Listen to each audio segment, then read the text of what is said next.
prominent men, meeting in secret, who directed the course of civilization, are recorded in the writings of all people. The oldest is the Brotherhood of the Snake, also called the Brotherhood of the Dragon, and it still exists under many different names. The Brotherhood of the Snake is devoted to guarding the secrets of the ages and to the recognition of Lucifer as the one and only true God. If you do not believe in God, Lucifer, or Satan, you must understand that there are great masses of people who do, and their beliefs and actions based upon those beliefs will affect me. The important fact to remember is that the leaders of both the right and the left are a small, hard core of men who have been and still are Illuminists or members of the Brotherhood. They may have been or may be members of the Christian or Jewish religion, but that is only to further their own ends. They are and always have been Luciferian and internationalist. They give allegiance to no particular nation, although they have used, on occasion, nationalism to further their causes. Their only concern is to gain greater economic and political power. The ultimate objective of the leaders of both groups is identical. They are determined to win for themselves undisputed control of the wealth, natural resources, and manpower of the entire planet.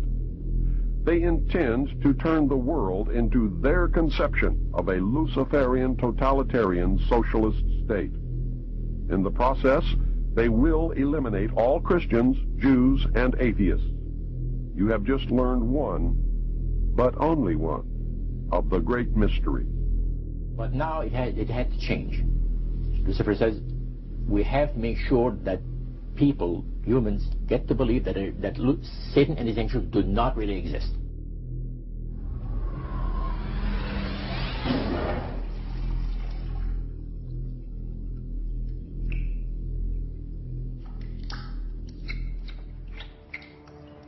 That's what they're trying to do. They're trying to disconnect us from multidimensional infinity so that we don't see the world from that perspective and therefore see through the illusion and see through the nonsense and see through the lies. And then once they've disconnected people, they then program this lower level of our consciousness with a reality that suits them. And therefore, the only information that they have to get a fix on how they see life themselves and reality in general is through the eyes and the ears. And who controls that? The Illuminati control that. They're trying to disconnect us from multidimensional infinities, and then once they've disconnected people, they then program this lower level of our consciousness with a reality that suits them. If there's a reality out there pertaining to any alien influence, we need to sort out the government misinformation and disinformation and mind manipulation techniques that they're using. I know for a fact that the plan is to make all of us feel totally helpless, that what's happening is beyond our realm to affect because we've been taken over by aliens, that our Independence Day is dawning. So beware of that.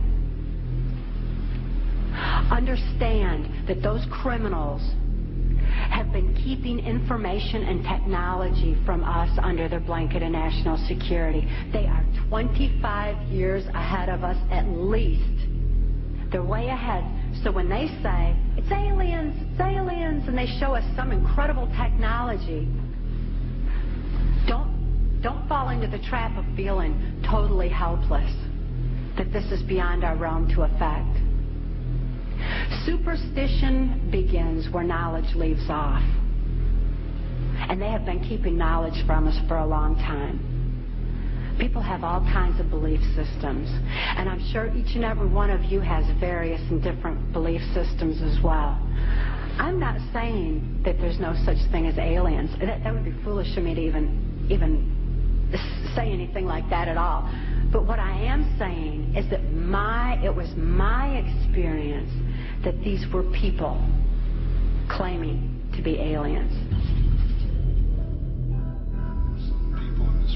about to destroy the sovereignty of nations, take away our Bill of Rights. The UFO thing is integrally tied into this in some way. I'm not exactly sure how, but if extraterrestrials are real, then they're controlling everything, believe me. If they're not real, they're being used as a threat from without to scare people into coming into this one world global unity of humanity in order to face that external threat. But in the process, we're going to lose. The ordinary man will lose. You need to understand, disinformation is deliberate deceit to hide other things. And so there's so much of that. And some of it is surprisingly well-sponsored disinformation. I'm going to sum up this talk and mention an overview of the alien agenda. The alien agenda is really decimate the planet, to take the remaining human subjects as slaves, and the aliens would use this planet for their own means. My question I'd like to ask is this: if the aliens have a 1,200 IQ, can speak all these languages, and are so powerful, what prevents them from just taking over? Well, it's a good question. We are an alien species to them, and our germs have a tendency to kill them. They're also a dying race, and they're in far worse condition than anybody with the worst case of terminal cancer. They are in need of us to some degree. And some of it is surprisingly well-sponsored disinformation. So I think my question is actually to Clifford Stone. You said that you had seen aliens on a craft that had crashed. I wondered if you could describe what they looked like. I could, but it would probably take a whole lot of time. The reason I state that, when I got out in 1989, we had cataloged 57 different species. You have individuals that look very much like you and myself that could walk among us and you wouldn't even notice the difference.